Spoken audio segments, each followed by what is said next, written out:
I still think middle management's going to get decimated. I think the people who have all the domain knowledge within their industry, within their company, and have the most benefit to gain from working with these AIs at a high level, reasoning level, decision making, problem solving, I think a lot of the value is going to accumulate early on with the people who can work with the reasoning models. And Yep. those are going to be the better strategists, in my opinion. Welcome to the Artificial Intelligence Show, the podcast that helps your business grow smarter by making AI approachable and actionable. My name is Paul Roetzer. I'm the founder and CEO of SmarterX and Marketing AI Institute, and I'm your host. Each week, I'm joined by my co-host and Marketing AI Institute Chief Content Officer, Mike Kaput, as we break down all the AI news that matters and give you insights and perspectives that you can use to advance your company and your career. Join us as we accelerate AI literacy for all. Welcome to episode 165 of the Artificial Intelligence Show. I'm your host, Paul Roetzer, along with my co-host, as always, Mike Kaput.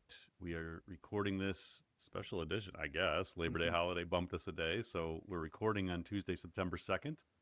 If you're new to the podcast, it usually drops on Tuesdays. Today, it's dropping on a Wednesday. This week's dropping on a Wednesday due to the holiday. We will be back to the regular Tuesday schedule next week, I think, unless something's going on. I don't know. I kind of forgot about the Labor Day holiday leading into last week's. So yeah, if we got, I don't know, it wasn't like crazy week last week. I guess, well, Google's Nano Banana sort of took over everything last week, it seemed, from a technology perspective. I expect a wild September. So we're going to kind of ease into September with some look at jobs and the labor market. What's going on with OpenAI and Google. And then I think starting next week, my guess is we're going to enter model release season or a pretty high velocity of news from the labs. So we'll ease in this week with some big topics, some fun topics, and then we'll see what September brings us. All right, so this episode is brought to us by AI Academy by SmarterX. This launched, what, Mike, like 2 weeks ago now? It seems like a lot longer than that. I feel like I'm living in a time warp. I was just joking with Mike, like this past weekend was literally the first weekend I wasn't building courses. Like I started building AI fundamentals, piloting AI and scaling AI probably sometime in like foundationally in April, May, but actually like building the 20 or so courses and then recording the 20 or so courses in beginning of June. So every weekend until this past Saturday, I was doing courses. And so I finished them last Friday. I spent like 12 hours, I think, in the studio recording the whole Scaling AI series. And then I woke up Saturday morning. I was like, I don't even know what to do with myself. Like, this is so bizarre to not be working on courses right now. It'll start back up in a couple weeks, but like for that moment, it was a nice reprieve. Okay, anyway, so AI Academy by SmarterX. We completely reimagined Academy. I've been telling the story of this now for a couple months, but we started this process last November. Me and Mike have both just been investing immense amounts of time and energy building courses. So what we're going to do is each week moving forward, we're going to kind of put a spotlight on some of the different series that are now part of AI Academy. So as I said, we kind of recreated this whole thing. There's AI Fundamentals as a professional certificate series, piloting AI, scaling AI. We have AI for industries, AI for departments. We have a weekly GenAI app series that's dropping new product reviews every Friday. We have a new AI Academy Live series. So there's just a ton going on. And so it doesn't all just get kind of lost in the clutter of everything. We figure we'll put a little spotlight on it. So we're going to start with AI fundamentals. So the way we think about learning journeys is fundamentals, piloting, scaling is sort of like the foundations collection. It's like the fundamental things every business person should take, every leader should take. And so the AI fundamentals series is the first one that I redid this summer. I finished it in early August, I think. So this one consists of 8 courses. There's Intro to AI. That is sort of a reimagined version of the Intro to AI class that I teach every month. There's AI Concepts 101, which might be my favorite course. It sort of walks people through how models are built, how they work, how they get smarter, how they infuse into businesses. There's the State of AI, which is actually an updated version of my standard keynote presentation. So I'll do, 60, 70 keynotes throughout the year. This is the talk I do most of the time. And so this is an evolved version of that talk. AI Timeline is a refreshed version of my MACON 2024 opening keynote. and it's a continuation of the Road to AGI and Beyond podcast episode that I did in March. Generative AI 101 is a look at advancements in multimodal and reasoning models with a 5-step framework to get started. Prompting 101 is a brand new course that walks through prompting best practices for text, reasoning, images, video, and audio. Gives you a simple and actionable approach you can use, apply it to your prompting. AI Agents 101 tackles what are they, what are the impact they're having now, what are the impact they're going to have moving forward. And then AI and You is sort of a personal reflection on AI advancements over the last few years and a challenge to consider how it's going to change the work you do. So that's the AI Fundamental series. Again, 8 courses. It's a professional certificate series. You can buy each series individually, so they're $4.99 individually, or you can get them as part of a 12-month AI Mastery membership. So you can use Pod 100 for $100 off either of those. The Master membership comes with all of the course series; are all included in it. And so you can go to academy.smarterx.ai and learn more about the AI Fundamentals series and all the other ones. And like I said, each week moving forward the podcast, we're going to just take a few minutes up front and give you a little spotlight of what's going on and what these different course series look like and what the professional certificates look like. The second part today is brought to us by MACON 2025. So this is our flagship in-person event. It's happening October 14th to the 16th in Cleveland. Dozens of breakout and main stage sessions, 4 incredible hands-on workshops, optional workshops on October 14th. You can do this as an add-on when you're registering. We are trending way above 2024 numbers, significantly above. So we're definitely heading in the direction of 1,500 plus attendees. It would be incredible to have everybody with us in Cleveland. That is macon.ai. So it's MAICON.ai. And you can use that same Pod 100 promo code for $100 off your Macon ticket. Okay, Mike. We talked about episode 164. We talked a little bit about the MIT study that we weren't like huge fans of necessarily how it was executed and how it was promoted. But we had another big study that kind of came out. This one a little bit more legitimate in terms of who's behind it and the process they went through. So let's dig into the labor market and AI and what we're starting to see there. Sounds great, Paul. So yeah, Stanford researchers say that they have found the clearest evidence yet that AI is reshaping the labor market, and they're finding that young workers are taking the biggest hit. So using payroll data from ADP, Eric Brynjolfsson, a professor at Stanford University, Royu Chen, a research scientist, and Bharat Chandar, a postgraduate student, tracked employment patterns from late 2022, when ChatGPT launched, through mid-2025. In industries they had previously identified as most exposed to generative AI, things like customer service, software development, they found that jobs for workers aged 22 to 25 fell by 16%. The losses were not spread evenly. More experienced employees in the same field saw job opportunities hold steady or even grow. So their takeaway here is that AI is starting to seemingly replace entry-level repetitive work, while seasoned workers benefit from tools that speed up their jobs. Now, crucially, they also found, at least not yet, wages have not dropped as a response to this. So, Paul, we always look at research like this first by examining its methodology, then talking about the conclusions through that lens. So maybe walk me through what you made of the way this research was done and what it might be able to tell. Research is hard. So, I mean, they obviously used a proprietary data set here and they went deep. You know, they took a lot of the payroll data. It's a logical way to try and find those trends.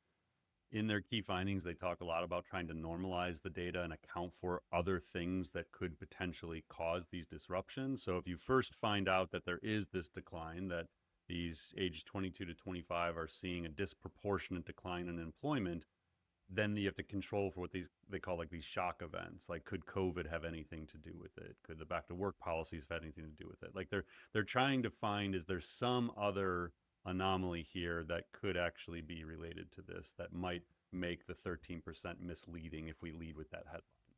So they obviously did their homework and they looked at every possible scenario.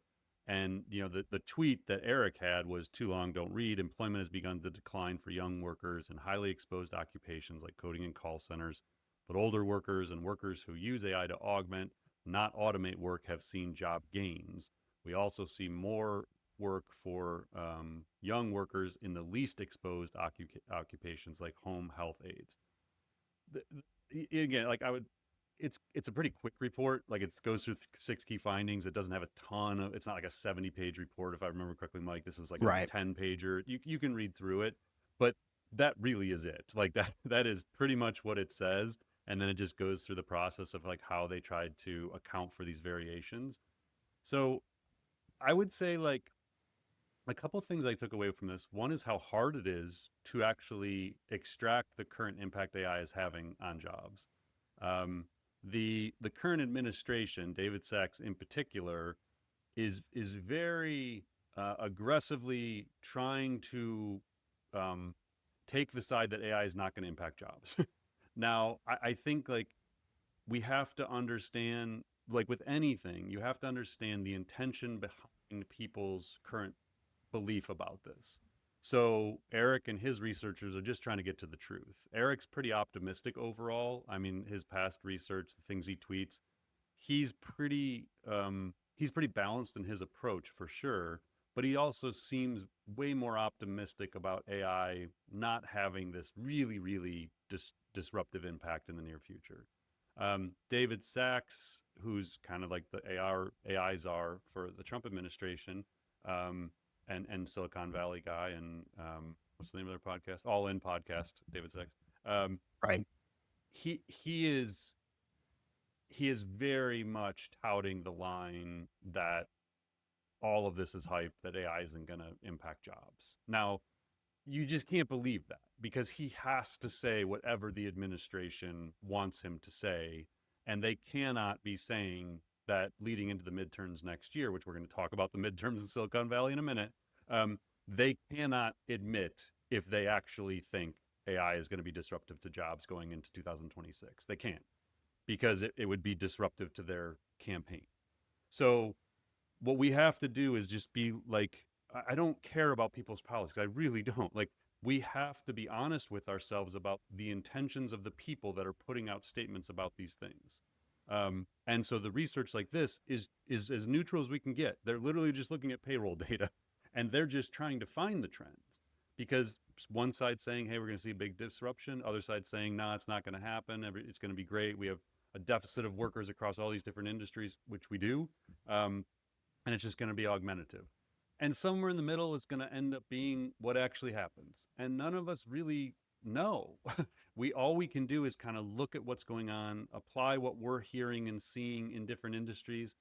And I will just say, like, even last week I had conversations with some people at some pretty significant companies, and they're like, it's happening. Like we are absolutely starting to see an impact on jobs. We expect more in 2026, not being talked about publicly, but like it's coming. So I don't know. I mean, I think that this, again, we need more of this kind of research. We need more of like finding different patterns and different data sets and trying to figure out where are we, when is it happening, how can we protect against it. I've always just been of the belief that we need to be proactive and prepare for maybe it doesn't go smoothly. That's always been our position. Is like seems like there's a probability the disruption is great, and I do think that the entry level work makes a ton of sense. I wouldn't take solace in this if I was middle management or a Mm. leader. Like, I still think middle management's going to get decimated. Like, I really do. Like, I think that the people who don't have this super advanced domain expertise that can work with the AI, who have all the experience, I think the people who have all the domain knowledge within their industry, within their company, and have the most benefit to gain from like working with these AIs at a high level, reasoning level, decision making, problem solving, I think a lot of the value is going to accumulate early on with the people who can work with the reasoning models. And Yep. those are going to be the better strategists, in my opinion. So I don't know. I mean, there was a couple. Wired magazine had a good kind of short article. We'll put the link in here. There was a couple interesting things in there because Bjornson did an interview, and he said the article said he has long suggested the government could change the tax system so that it does not reward companies that replace labor with automation. If that was happening, I would feel a whole lot better about this. Like if there was actually government efforts to penalize companies for removing humans in favor of automation, or at least Mm. taxing those people and then using that to distribute back to citizens, I would like that direction. I'd like to hear more about that direction. And then the idea of these early warning systems. So we have a better concept of when it's starting to happen across different industries. So I don't know. I mean, a good report, nothing earth shattering here. It is kind of like a signal. Like, and that's what we're looking for right now is like the signals within the noise that maybe tell us what's really happening and how quickly things are happening. And I thought this was a, good one. It's also a good reminder. We built Jobs GPT to help with this kind of stuff, to project it at an individual level. So I devised last year this exposure key that looks at these 11 levels of exposure to like jobs and tasks based on the capabilities of models. So it looks at like image, video, audio, voice, reasoning, persuasion, digital action. So I built this 11 phase exposure key, and that's trained. Jobs GPT is trained on that. So you can go into Jobs GPT. We'll put the link in the show notes, but it's smarterx.ai and just click on tools. It's right there. Um, and you can put a job title in, and it'll actually do an assessment for you of how exposed that job is to disruption. So yeah, I don't know. Again, like looking for the signals. We'll continue to highlight research when we think it's worth paying attention to, and this is one of them that I wouldn't assume this is like figuring it all out and that's it. That's the answer to the question. It's going to be early entry level workers and everybody else is safe. This is just the beginning of this. Yeah, and I can't emphasize enough, if you are a parent who has a child who is entering the workforce, or you're a student, or heck, you're at any phase of your career, go use Jobs GPT if you have not already, because in just a few minutes, it is incredible the kind of insight you can get. All right, so our next big topic this week, Silicon Valley is gearing up for next year's US midterm elections and putting more than $100 million behind a new network of political action committees, or PACs, which are designed to protect the AI industry from heavy regulation. There is a new major, what they call a super PAC, called Leading the Future, that is backed by venture firm Andreessen Horowitz, OpenAI president Greg Brockman, and other major players. Their pitch, according to them, is that they're not necessarily pushing for total deregulation, but they want to stop what they see as overreach, like state-by-state rules or proposals to slow down AI development until safety concerns are resolved.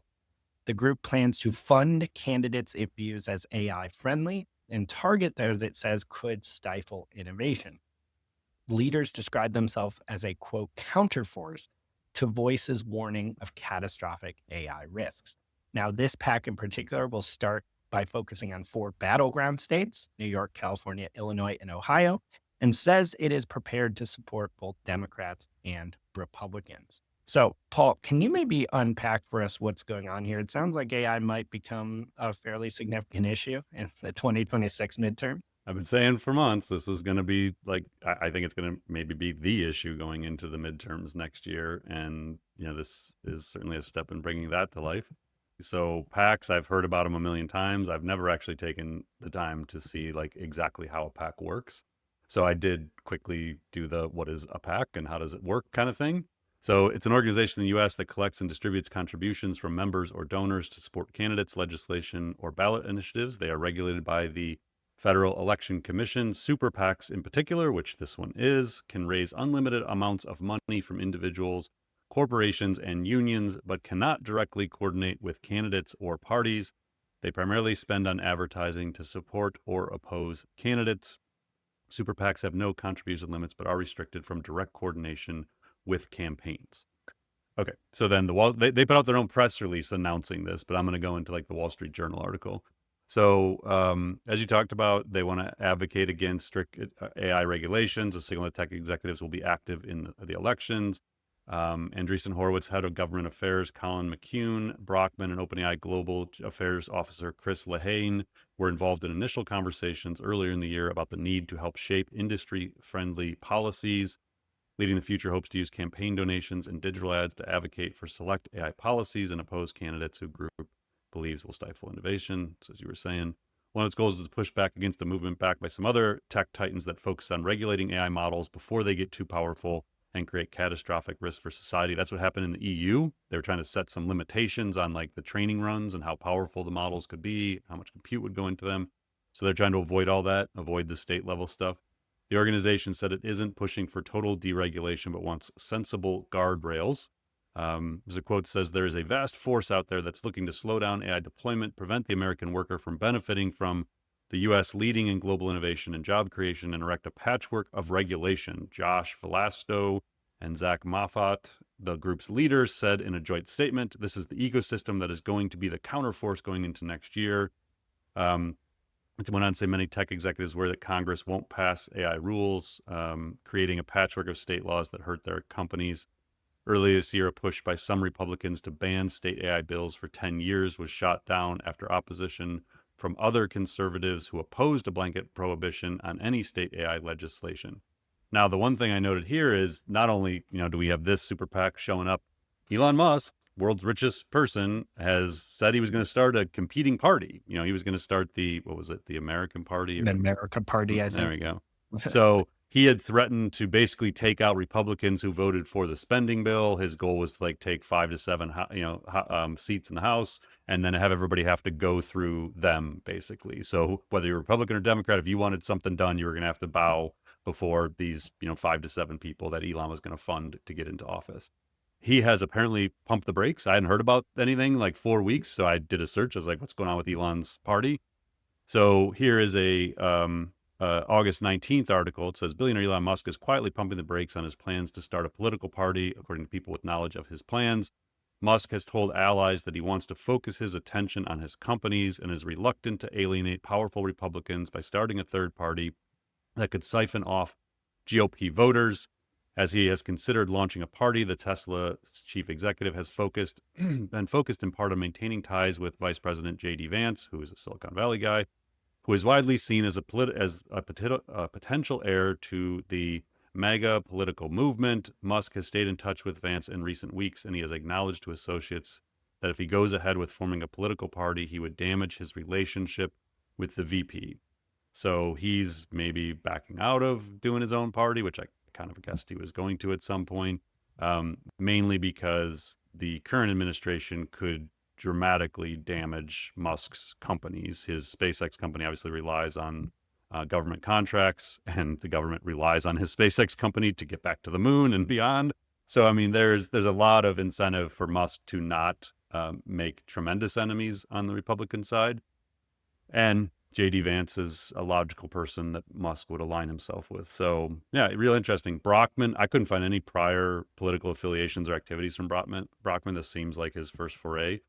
A16Z, or Andreessen Horowitz, was very publicly supportive of the Trump campaign this time around after the rumored disastrous meeting with the Biden administration related to their plans to regulate AI.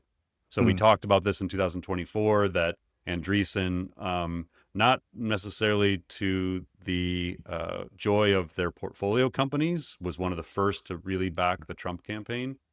And so it actually led me back to October 2023 when Andreessen Horowitz published the Techno-Optimist Manifesto.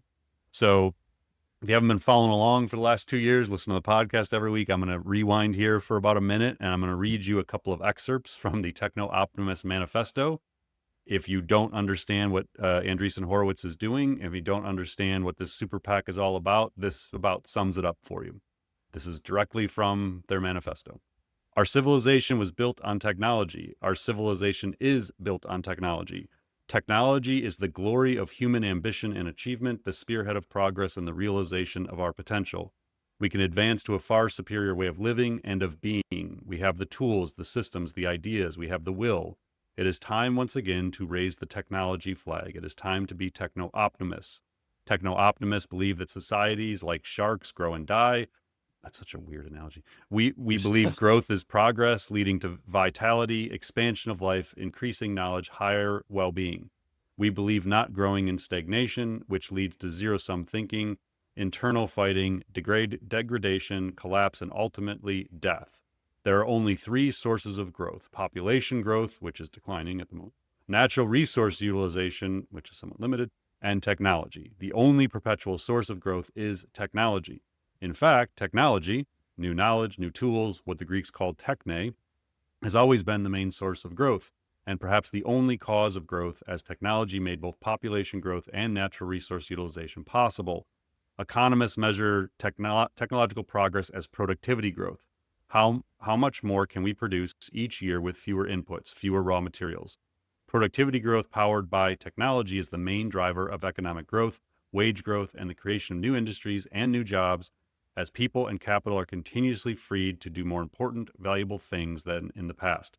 Productivity growth causes prices to fall, supply to rise, and demand to expand, improving the material well-being of the entire population. And then we'll close with their thoughts on AI. We believe intelligence is the ultimate engine of progress. Intelligence makes everything better. Smart people and smart societies outperform less smart ones on virtually every metric we can measure. Intelligence is the birthright of humanity. We should expand it as fully and broadly as we possibly can. We believe we are poised for an intelligence takeoff that will expand our capabilities to unimagined heights. We believe artificial intelligence is our alchemy, our philosopher's stone. We are literally making sand think. We believe any deceleration of AI will cost lives. Deaths that were preventable by AI that was prevented from existing is a form of murder. That is like 20% of the manifesto. So if you want to understand Silicon Valley's approach to this, if you want to understand 100 million is nothing. Like that is the starting point. That'll be $1 billion plus pack within months. Like the midterms in the United States are going to be ground zero for AI. And if you don't believe me, just go back and reread the manifesto. Like they will not lose. Like Silicon Valley sees this as an inflection point in humanity, and they believe they have to win at all costs, no matter who that puts in office. They will fight to win this, and they have the backing of the richest people in the world to do it. So if I were them too, I'd probably be anticipating and trying to get ahead of what we've discussed before, which is societal backlash to AI, right? Because the big fear, I would imagine, is not just that federal regulations slow down AI, but that there's big backlash to, say, job loss or whatever the next new dangerous technology is that comes out.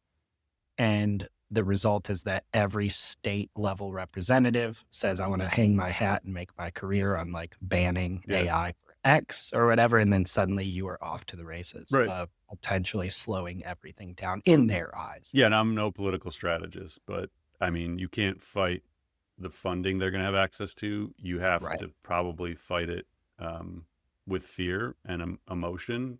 And so it's just going to get ugly. Like yeah, man, I don't even want to think about this. It's gonna be really, really messy next year. I don't know any way. I don't know any way around it, unless they somehow all the politicians come together and say, listen, we have to beat China, whatever they're going to rally behind, and they all unify behind America leading in AI, which it should. I just, how it happens, I don't know. Like, I don't know the right way to do it, but it's possible that both sides of the aisle in the United States come to an agreement that we need to win in AI, and it needs to happen before the end of the decade. And so we're going to work together on this. I hope somehow that happens. I don't know what that looks like, but otherwise, yeah, it's going to get ugly. Yeah, I feel like this is a prediction we're going to be returning to in a handful of episodes. Yeah. All right. So our third big topic this week, Google just rolled out a major upgrade to image editing inside Gemini, and it's being called by some the most advanced AI photo editor available. So this is a new image generation and editing model that's formally called Gemini 2.5 Flash Image, but it is kind of nicknamed and also internally nicknamed by Google Nano Banana, after a codenamed version of this model before this kind of formally came out. So this is embedded right within Gemini, and Gemini 2.5 Flash Image / Nano Banana allows you to edit any image while maintaining character consistency. So the same face or product can appear reliably across many different scenes. It also supports multi-image fusion, so you can blend objects or environments into a single photorealistic picture. And there's overall prompt-based editing, so you can make really precise changes like erasing a stain, shifting a pose, recoloring an old photo, just by describing all of that in natural language. Now, this also has some world knowledge to it. So, unlike most image generators that only excel at aesthetics, this can actually interpret diagrams, ground images, and real world facts, and even act as an interactive tutor. So, the images that are edited and produced with this new model include Google's invisible synth ID watermark. We talked about that before, that flags the images as being AI generated or manipulated. So, Paul, we've got plenty of image generation, image editing tools out there. Many of them are really impressive, but it does seem like Nano Banana has caught fire and gotten a ton of attention for just how powerful it seems to be based on the experiments and examples I'm seeing. Why is this worth paying attention to? Yeah, it definitely got a lot of buzz in like the couple weeks leading up to the actual launch. A lot of rumors, people assumed it was probably Google, but no one was really sure what the Nano Banana thing was, but it was really impressive. And then the launch, I mean, yeah, the stuff I've been seeing is just tremendous response online to the model. I was honestly like really confused as to whether this was like what happened to Imagine 4? Like where was the, Yeah. I thought that was their image generation model. I was like, is this just an editing model or is it like the whole thing? Because when you go into the app, it just says image and they have a banana emoji. So, which is so un-Google like. I think it's hilarious that Google is now just willing to play the game and having more fun with their product announcements and playing along with all this. So yeah, if you're not sure how to use it, literally just go into the Gemini app and look for the banana. Like it just says banana and image. So I couldn't find anything from Google officially that explained, was this Imagine 4 reimagined as like something else or like what happened here? And so I went into Gemini and asked because I don't know. So I don't. This seems correct to me, but without having anything official from Google, I'm just going to roll with what Gemini is telling me. So it says they are different models. So Imagine 4 is a specialized text image diffusion model designed for creating high quality photorealistic images from text prompts. Gemini 2.5 Flash image is a multimodal LLM. This means it's part of the Gemini family of models and was trained to understand and work with both text and images. So then I said, okay, like, so does Imagine 4 not get used? Like when I ask for an image using this Nano Banana, like am I using Imagine 4 at all? So it says, when you're using the Gemini app to generate an image and see the 2.5 Flash image banana emoji, you are indeed using the 2.5 Flash image model, not Imagine 4 directly. So Gemini 2.5 is primarily a primary image model built into the Gemini app. It is native, multimodal, understands both text and images. It says Imagine 4 is the underlying image generation engine. So think of it as a highly specialized tool that Gemini 2.5 Flash can call upon when it needs to create a brand new image. So it's basically saying like 2.5 Flash is kind of the primary model you interact with, and that model chooses to use Imagine 4 for original generation of images. Okay. We'll keep looking into this, but like that's basically what seems like it's happening is like a model choice thing. And if the 2.5 Flash needs image generation, it does it. Otherwise, it just edits your existing stuff. So if you want to test this out, what I've always found with, because I'm not good at prompting images and videos and audio, is just go into Gemini and say, give me some prompts to test the full capabilities of 2.5 Flash image. So if you want to see what it's capable of doing, just ask Gemini to give you some prompts to use, and it'll give you like really detailed prompts. Or say, hey, I want to upload this photo. Give me a prompt I can use to see what 2.5 Flash is capable of doing to it. And it'll give you prompts. It's the best way to kind of experiment with these. And then we'll have a GenAI app review as part of AI Academy coming out soon. That'll go a little deeper into this and do like a 15, 20-minute review of it. Yeah, that's what's so cool about that series is we've kind of designed everything Right. to be able to kind of quickly jump in when something like this takes the world by storm. Yeah, it really was part of the motivation. So like I said, with the AI Academy by SmarterX, we have this GenAI app series where we drop something every Friday. And that was the actual use case Mike and I talked to each other about. It's like, hey, we talk about all these products. Like, how cool would it be if we talk about something on a Tuesday and that Friday we're able to drop like a 20-minute review of it, like really nice value add for the audience to get to like actually experience it. So that was the vision behind the GenAI app series, was kind of this more real-time research and sharing. So All right, let's dive into the rapid fire topics this week. So, first up, we have OpenAI is making and considering some changes to how ChatGPT responds to people in emotional crisis. So, the company says it's seen a rise in users turning to the chatbot for life advice, support, and even for support during moments of acute distress. So, in response, OpenAI is expanding the system's ability to recognize and de escalate mental health emergencies. So, GPT-5, which is now the default model, includes a new safety technique called safe completions, which are aimed at reducing emotionally harmful replies, especially in long conversations where prior versions could lose context and slip up. Early results, according to OpenAI, say they show a 25% drop in dangerous responses compared to GPT 4.0. When users express suicidal intent, ChatGPT now refers them to local crisis lines like 988 in the US or Samaritans in the UK. OpenAI is also working with more than 90 doctors across 30 countries and forming an advisory group focused on mental health and youth safety. Now, the company says they also are considering and may want to offer one-click access to emergency services, therapist referrals through ChatGPT, and even ways for teens under parental guidance to alert trusted contacts directly from the app. So, Paul, it's good to see OpenAI kind of acknowledging that people are using ChatGPT for whether you like it or hate it for very personal things. It's good they're taking steps to protect users, especially kids and teens.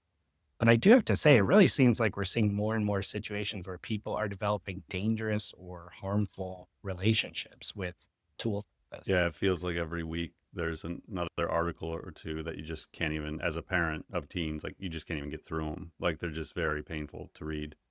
Um, the only thing I'll say on this one for now, I just keep this like rapid fire. The only answer here is parents, you got to talk to your kids. Like it's great that OpenAI is doing this, but Grok is not. Like, kids are going to have access to AI chatbots in every social network, every piece of software they use. Like, if you think that OpenAI is going to solve this for your kids or your kids' friends or like adults too, like adults are going to be impacted by this as well. That's just one chatbot. Like they can talk to these things anywhere and they will find ways to interact with these chatbots that are going to increasingly feel very, very human. We talked about Mhm. that seemingly conscious AI from Mustafa Solomon last week. Like these things are going to feel real. They're going to be there to listen when other people aren't.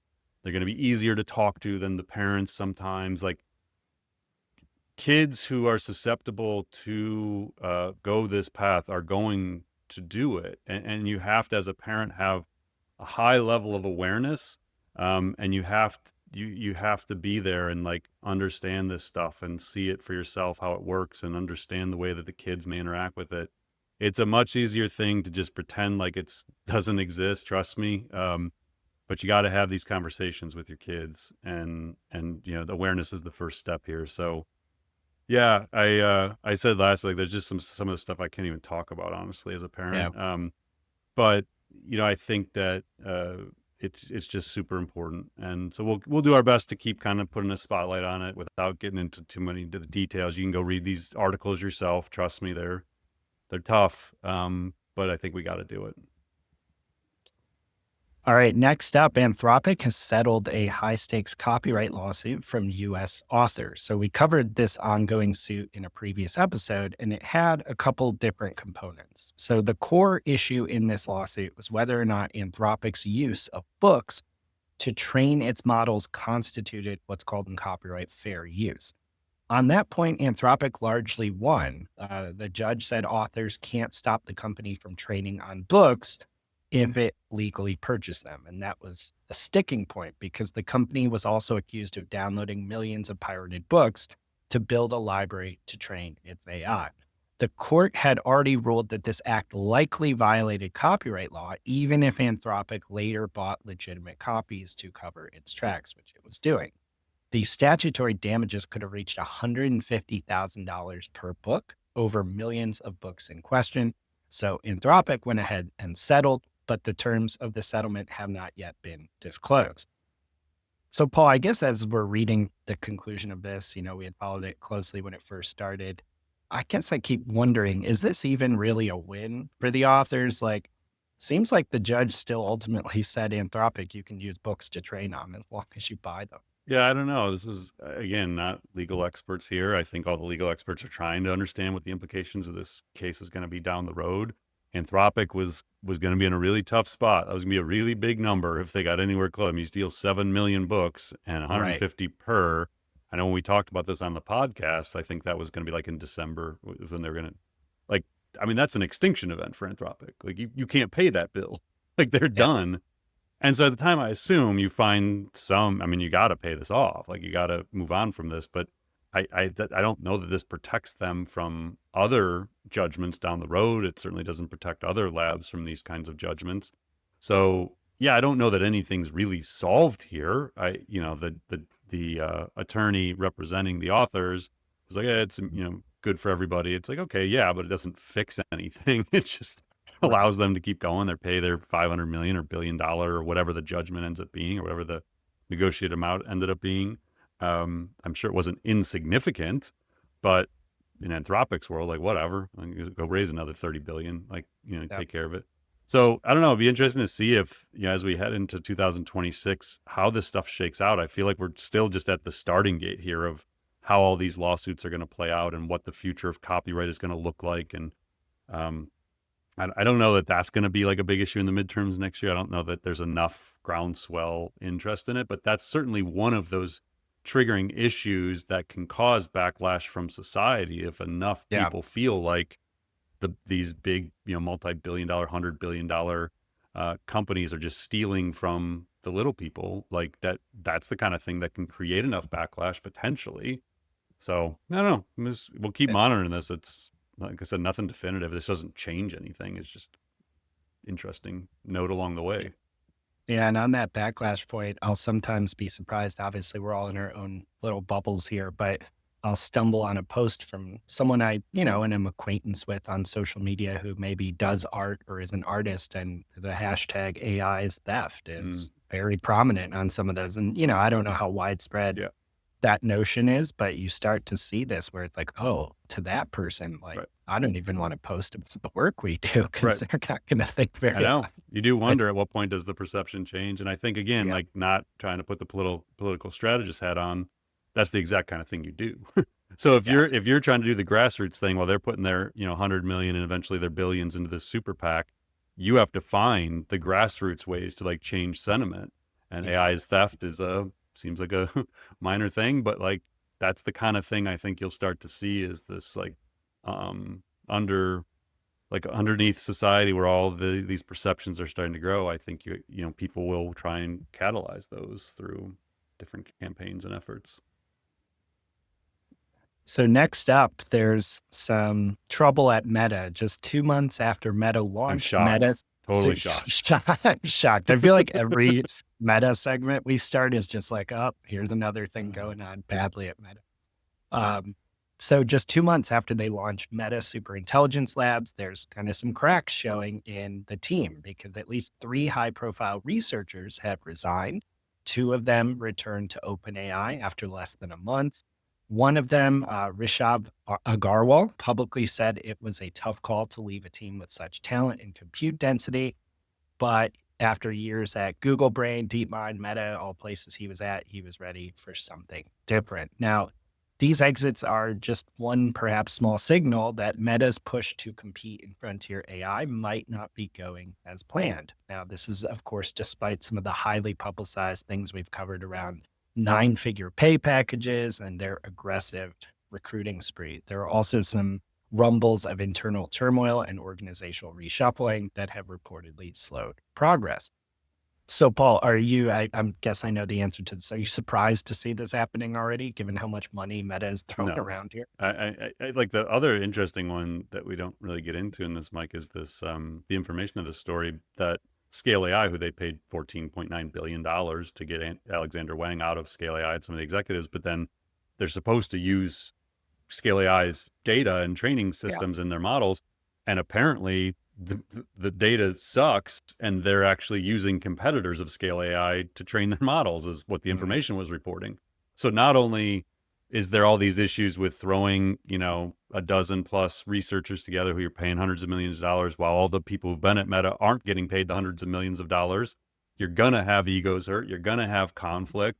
Now there appears to be maybe an issue around the $15 billion, not acquisition, but acqui-hire and the data that they were supposed to be using. So again, like I said last time, like I'm not rooting for this to not work for Meta. I'm just stating like it's an unorthodox strategy that if you look at the parallels in the world of sports and you try and throw a bunch of alphas into a room together and then all the previous alphas are left to fight for the scraps, like usually human nature kicks in and it's not like kumbaya. Like everybody's not just like, oh, this is great, let's do super intelligence together and it's going to be amazing. And so it just, you look at this and you think, okay, like this is going to get ugly. Like you could make a TV show about how this is going to go. Yeah.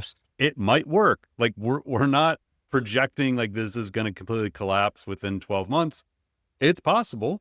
It's also possible that somehow out of this, they make some breakthroughs and do some incredible things and they get to super intelligence first. I wouldn't be putting my money on it. But who knows? It's going to be entertaining as hell in the process, I guess. Yeah, it's interesting too to note that these people who are coming and going all clearly have options. Like you can just go back to OpenAI like a month after. They don't care. Screw it, I'll go take my $2 million from OpenAI. Like it's not worth it. You can keep your 100 million. I'm not dealing with this. Yeah. All right. Next up, the famed venture capital firm Andreessen Horowitz, who we mentioned before, has released the 5th edition of their top 100 GenAI apps list. This list ranks consumer AI apps and websites by usage to give a more complete picture of the generative AI landscape.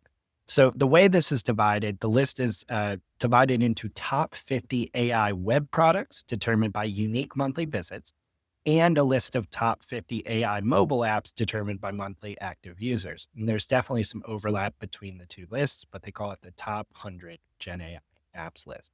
So this time around, the firm found that consumer AI is beginning to stabilize, in their words, with only 11 new names on the web rankings list compared to 17 in the last edition. As always, so far at least, ChatGPT has taken the top spot on both the web and mobile lists. Now, for the first time, Andreessen ranked Google domains separately, so we can now see how individual Google tools are ranking here. 4 of them made the top 100, including Gemini, Google AI Studio, Notebook LM, and Google Labs. Gemini ranks number 2 on web behind ChatGPT. I believe they said in here it has about 12% of ChatGPT's usage, and it's also number 2 on mobile. Grok is also moving up the rankings fast at number 4 on web, number 23 on mobile. Meta AI is a bit lower than you might expect on the list. It's at number 46 on web. It's not in the mobile top 50 at all. And there are several Chinese products and apps that also made the list, including the most famous or infamous, depending on your perspective, DeepSeek. So Paul, I'm curious if anything jumped out at you this time around with these rankings. I mean, Google is not surprising to me, but it's interesting to see Gemini in the number 2 spot. Yeah, some of these I haven't heard of. Like I was actually just looking at the top 50 in janitor AI. That was a new one. Like I hadn't heard of that. Every time I see one of these new entries and like scratch it a little harder, it's like, oh, this is for like teenagers. Yeah, it's characters. Now, which is great. So, exactly. And that's exactly what I'm looking at. It's like, okay, character.ai is still 5th. Grok, which Elon Musk is certainly pushing as a character interaction chatbot right now, has lots of uses, but like that's the thing he's been going, intensely on, is building these characters to interact with. It looks like that's what that is. This Duebo, I'm just glancing at the icon. I think that's might be a Chinese social network / AI as well. Yeah. Spicychat.ai. I'm going to take a wild guess what that one is. I am not going to that URL. So when you Lovable, like you start to look at these names and you realize, again, going back to this whole, your kids are going to talk to AIs, and some of them are actually going to be designed to be specifically engaging to your kids to keep them there. It's not just ChatGPT. So yeah, I don't know. Just looking at it, the overall landscape of like how is society using AI, and what are the interactions? What is their experience? So like you said, Mike, when we sort of talk to the people outside of the bubble who aren't listening to the artificial intelligence show every week, or just sort of like, unknowingly sometimes interacting with AI, what are they doing with it? And chats and Yep. characters sure seems like it's going to probably end up being a really powerful thing. And then, like you said, sort of Google just doing their thing, like 4 of the top 50. And actually, I mean, 4 of them are in the top 30, I think. And just keeps kind of growing. So I don't know, fascinating. But I would say it's good. It's kind of like neat. Go click on the link in the show notes, like check it out, look for yourself what these 50 are. It gives you a sense of just what people are doing with AI. I don't know, it's kind of fascinating. Yeah. And I just have to emphasize, if you're someone that believes the whole AI relationship thing is overblown, or like just kind of weirdos or whatever, like this list is based on usage. I swear, like 30+% of these are AI Easy. companionship apps. Like, it's wild. Yeah, and keep in mind that is probably actually the dominant use for ChatGPT for a lot of people. Like it's Right. so not Right. only is there all these underlying startups for that, Gemini, ChatGPT, DeepSeek, Grok, the top 4, that is a very popular use case of those. So yeah, I mean, like at some point someone's going to try and figure out a way to do the study of like, okay, of all AI use in the month of September, 24% was chatting with a relationship coach, or like, Yep. yeah, And if you man, think Andreessen isn't investing based on that information, 100% money, they're going to invest wherever the people are going. So yeah, you can talk about growing productivity, but I wouldn't say that character.ai is designed to grow productivity for anybody. yeah. All right. Next up, OpenAI and Anthropic just ran internal safety tests on each other's AI models and published the results. This is kind of the first big cross lab collaboration of this kind, and it shows how far safety research has come and a bit how messy it can still be. So, from the findings, they found that Anthropic's Claude models stood out for their discipline. They were the best at resisting system prompt extraction and generally handled instruction hierarchies with fewer slip ups, but they also refused to answer so often, when they didn't have enough information, or didn't know the answer. In some cases, they would do this 70% of the time, that the usefulness of these models often took a hit when they were really pushed on this stuff. Now, OpenAI's models were more willing to answer, which made them more helpful, but also more prone to hallucinations. On jailbreak tests, OpenAI's O3 and O4 Mini looked stronger than Claude, though both companies found ways to trick each other's systems with simple tweaks. In high stress, what they call scheming simulations, neither lab could claim that they had the high ground here. The models, all of them, lied or sandbagged even when they seemed to know better. So, Paul, this is pretty rare. It seems to have two major labs essentially safety testing each other's models and publicly releasing the results. Like, why are they doing this, and why are they doing it now? I'm not sure. I'm just happy to see it. There was a tweet from Woj Zaremba, who's a co-founder of OpenAI. He said it's rare for competitors to collaborate, yet that's exactly what OpenAI and Anthropic just did by testing each other's models with our respective internal safety and alignment evaluations. Today, we're publishing the results. Frontier AI companies will inevitably compete on capabilities, but this work with Anthropic is a small, meaningful pilot toward a race to the top in safety. The fact that competitors collaborated is more significant than the findings themselves, which are mostly basic.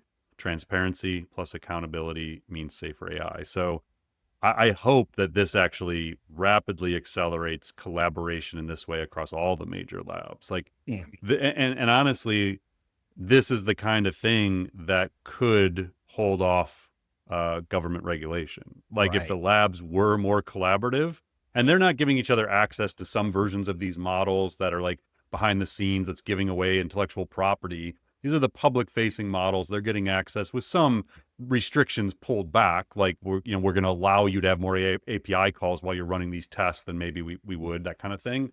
So there is some collaboration, but they're using the public facing models and just testing each other, and then being willing to share it. Like I don't know. I mean, this is fantastic to see. I was actually really surprised that this happened, especially with Anthropic and OpenAI. And if those two can work together, then why couldn't the other? I don't see Grok and OpenAI working together like XAI, but who knows? Like maybe there is a central body that's created that allows for this cross testing and the labs to agree to publish on the same day at the same time, so nobody gets more acknowledgement of the other, acknowledges when their model underperforms against the competitor's model. Like, it's great to see. Like, it's very encouraging, actually. Yeah, Grok collaborating would require them to do safety Yeah, they would need to testing. have some safety employees first, probably. Yeah. All right, next up, in a new interview, NVIDIA CEO Jensen Huang says AI could usher in a 4-day work week, but don't expect life to slow down. He predicts people will actually be busier because AI frees up time to pursue more ideas, and more companies have more ideas than they can pursue. He said, quote, "I have to admit that I'm afraid to say that we are going to be busier in the future than now. I'm always waiting for work to get done because I've got more ideas." And he noted, quote, "Most companies have more ideas than we know to pursue. So the more productive we are, the more opportunity we get to go pursue new ideas." He noted that previous industrial revolutions have ushered in societal behavioral change, and that AI could do the same by enabling us to do more in less time. So, Paul, this actually hits on a couple elements of something I get asked about a fair amount, which is a lot of professionals know that AI will create or is already creating massive productivity gains. But, there's some of these more experienced people that are kind of just like sigh and say, okay, is this just going to mean I'm going to do more work or do more with less? Yeah. I always said I think each company will have a choice. So I mean, this is just a personal anecdote. So I like I said up front, I spent the last 3 months, and I'm not joking, like 95% of my time was building the academy stuff. Like everything went into it. Every spare bit of brain power I had, every free moment went into building those courses. And I can't tell you the amount of excitement I had to finish them, to get them out into the world, but to go work on all of these things that are now solvable, that as an entrepreneur, as a CEO, we just couldn't do before. And like the idea of just freeing up time to spend a day or two a week working with these advanced reasoning models on problems I've tried to solve before, things I want to build. Like I've never been more excited to lead a company than I am today because of everything that's possible. And so I do believe that companies like ours will grow. We will keep hiring people. We will always have enough work to do. I don't know that we would ever go to a 4-day work week. Sorry for any of our employees listening to this, but I could absolutely see where you're like, all right, we're just going to take Fridays off for Friday afternoons off for the next, month. Like we got through our big conference. Like, let's take some time back now. Let's like go do that, during the summer. Like I could absolutely see way more flexibility because I think you can run dramatically more profitable and productive companies. And so Right. as a leader, you find ways to give that back through increased compensation, through more freedom with to be with their friends and family. Like you do that, but you do that to recharge people so we can keep doing the exciting, amazing things that we couldn't do 2 years ago because the tech wasn't there yet. And so I've always said, just because AI is going to be more powerful and generally capable doesn't mean everybody's jobs go away. The companies where there is demand for what they do can grow in incredible new ways and hire more people. Maybe not as many as they would have previously needed, but you will keep hiring people because you're going to keep going to new markets, launching new products, launching new services. But if you work at a company where their demand is flat or like growing single digits, they're cooked. Like Right. you're not going to be able to compete with the people who are applying AI and doing more innovative things and opening up these new markets. So yeah, there's absolutely going to be incredible stories of growth and innovation AI is going to power. And there's going to be a whole bunch where these companies get obsoleted and the jobs go away. And I would love to see the former balance out the latter. I would love to see growth and innovation and entrepreneurship as like the future engine of economies. And that creates enough jobs where we never have that true deficit. Like the World Economic Forum, I think they did that study where it's like 78 million net new jobs by 2030. I Yeah. hope so. Like that'd be amazing. And I think we can. We have to be intentional about it, though. Yeah. And it's also worth remembering. I mean, I tend to look at it as well, just in terms of like, what impact can I now have in the same amount?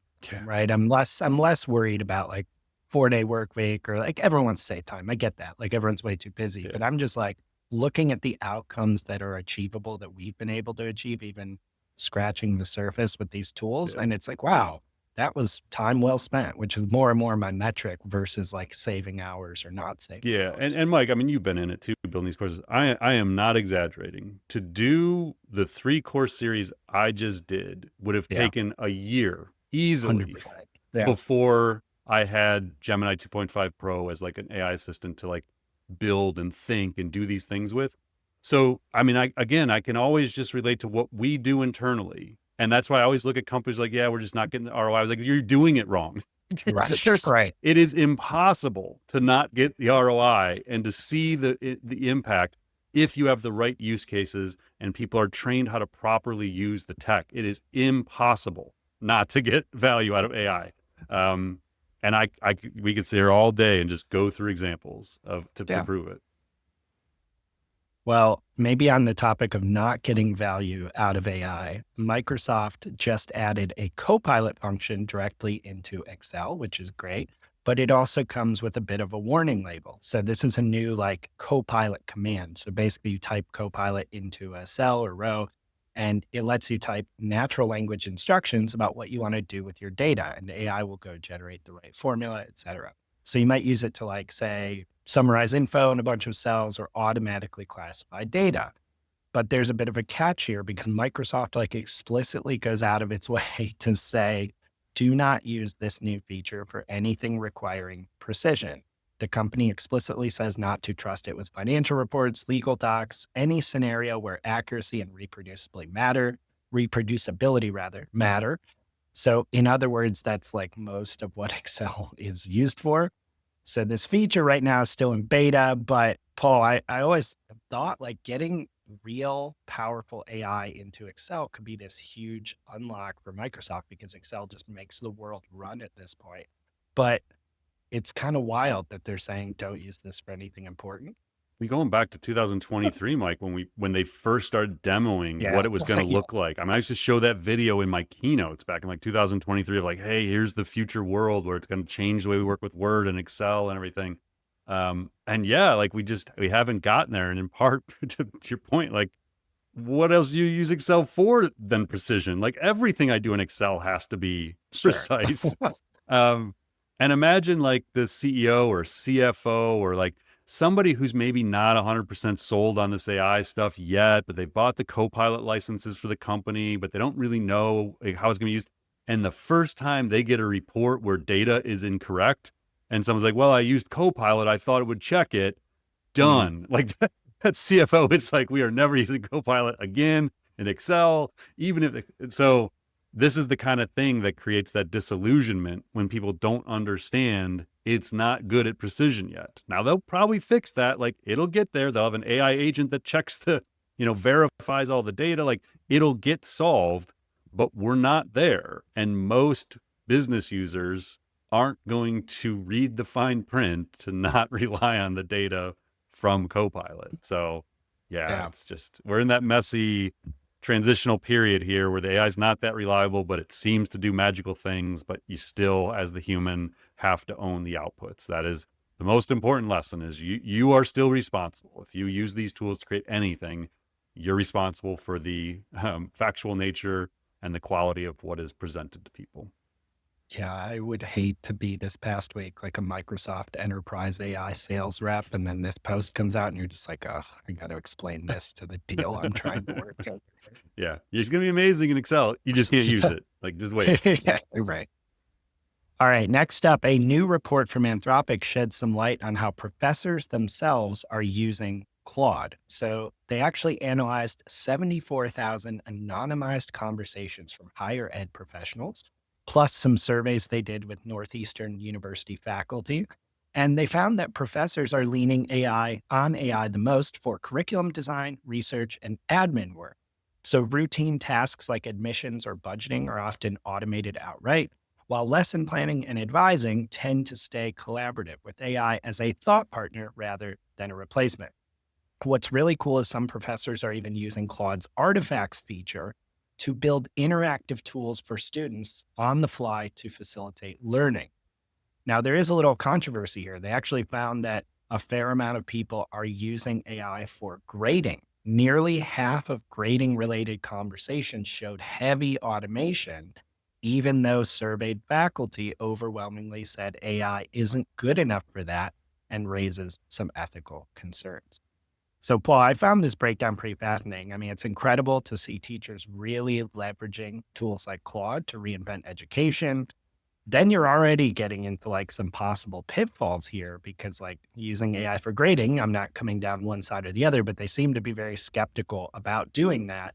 And then we're doing it themselves. So, does this kind of map to what you're seeing and hearing from teachers in your work, your talks? Yeah, I think so. Again, kudos to Anthropic for continuing to put out this like actual user-based research, which is fantastic. We've talked about the research previously. A lot of times, Anthropic is heavily used in computer programming by developers, AI engineers, and so a lot of their data is skewed toward that user. So having this specifically for higher ed professionals is great to like really be able to segment in and zoom in on that data set. Um, yeah, I am not surprised at all on the grading thing. Again, you have to teach the teachers. Like they're trying their best to figure out how to do this with very little support, honestly, in 2023, 2024 school years. Like there wasn't that much education being provided at scale to professors. And so they don't know how to use the tools. Like they don't know what they're good at. It's kind of like going in and using an Excel. It seems like it did a great job. The first time you're like, oh, let me see if I can grade a paper. And it seems to do it really well. And you're like, oh, wow, this could save me 20 hours a week.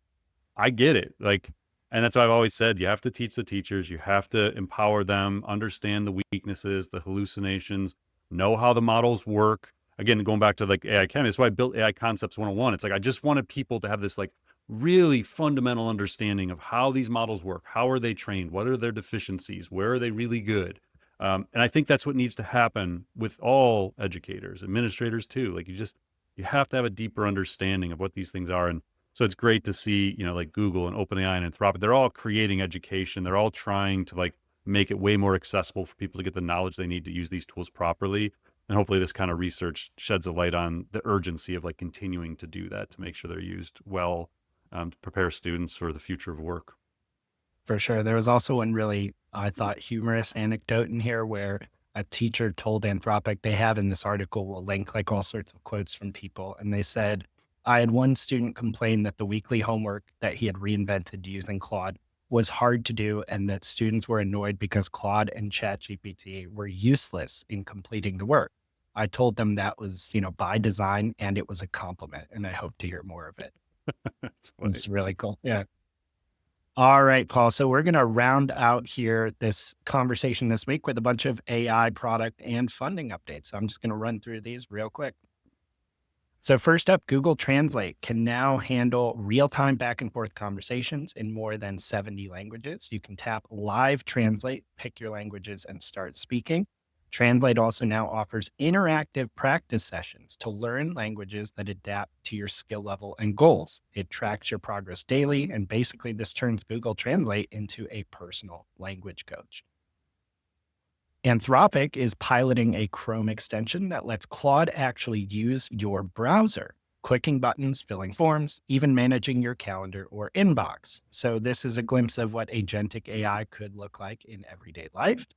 For now, they are only having 1,000 of their max users, that highest tier of their licenses, testing Claude for Chrome with permissions, confirmations, and site blocks in place, because Anthropic is also, in the same breath of announcing this, very worried that there can be attack vectors that malicious actors can use to derail Claude's browser use.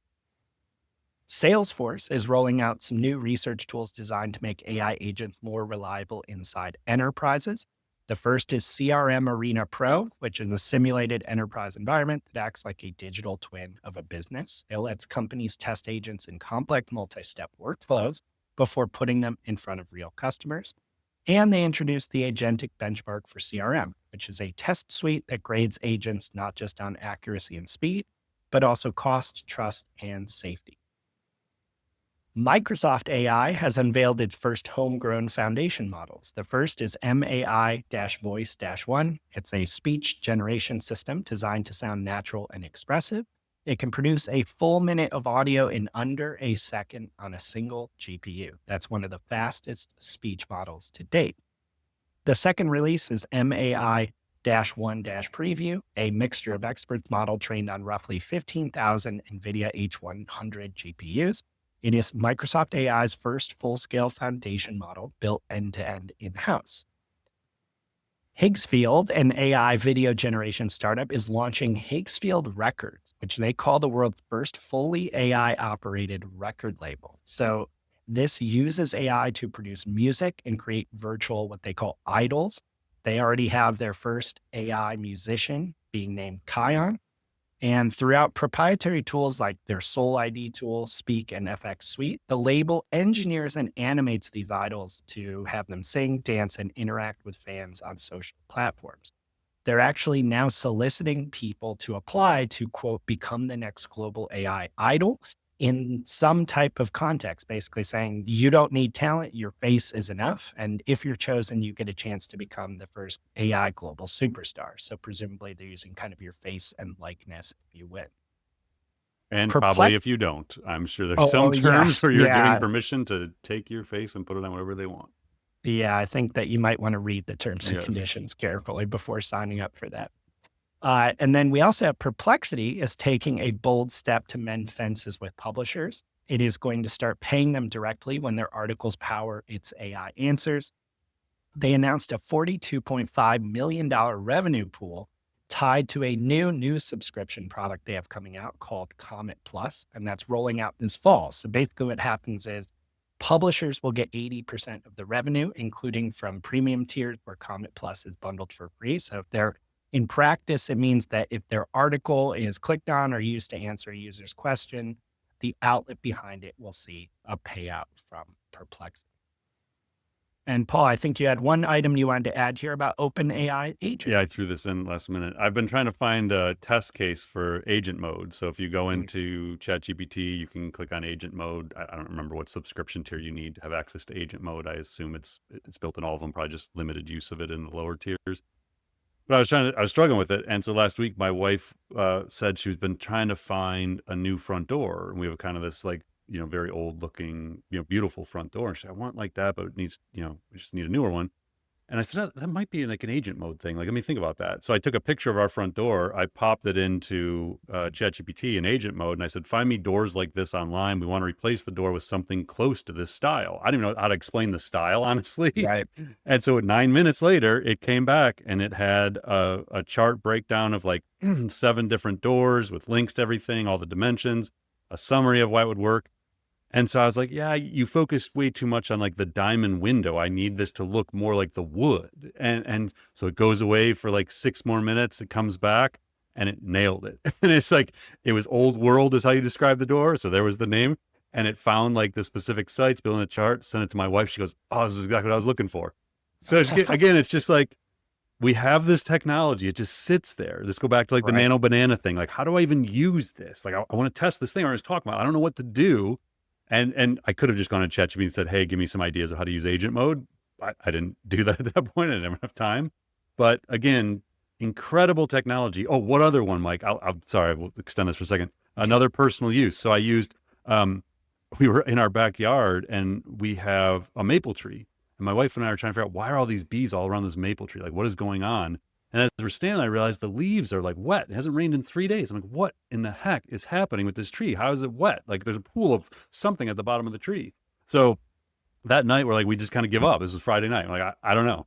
I got the setting when I was like, I have to solve this. So I pull out Gemini. I turn on the video capability, like the Project Astro capability. I was like, I am completely stumped. I don't know where the dampness is coming from on the leaves. Here's the tree. And I'm just showing it. And I'm talking through it. And it's like, oh, this is interesting. Have you thought about this? Have you thought about this? And then I said, hey, there's one of those spotted lanternflies. It's like this invasive species that's in Northeast Ohio right now. And it said, oh, there's your answer. They're known to feed on tree sap. It'll actually extract it. It'll drip down the tree. And it gives me this whole analysis of what the dampness is. I'm saying like, you got to be kidding me. So I start looking at the tree and the thing is infested with these lanternflies. And it was causing this. I was like, man, AI for the win twice this weekend in my personal life. Just like crazy. I mean, those personal use cases are sometimes what I counsel people like focus on immediately Yeah. because like you know 100 things you want to do in your personal life that you don't have to like think about the workflow for to Yeah, try for using sure. AI's life. Yeah, and then That's awesome. you start connecting the dots of how to do it in your business life too. So yes, so problem solved. I got my door solved, and I got dozens of lantern flies invading my tree. All right, good stuff. Thanks, Mike. We'll be back next week, regular day. We'll be back on Tuesday the 9th with the next episode. So we appreciate everybody hanging with us on a Wednesday, the drop this week. So we'll talk to you again soon. Thanks for listening to the Artificial Intelligence Show. Visit smarterx.ai to continue on your AI learning journey and join more than 100,000 professionals and business leaders who have subscribed to our weekly newsletters, downloaded AI blueprints, attended virtual and in-person events, taken online AI courses, and earned professional certificates from our AI Academy, and engaged in the Marketing AI Institute Slack community. Until next time, stay curious and explore AI.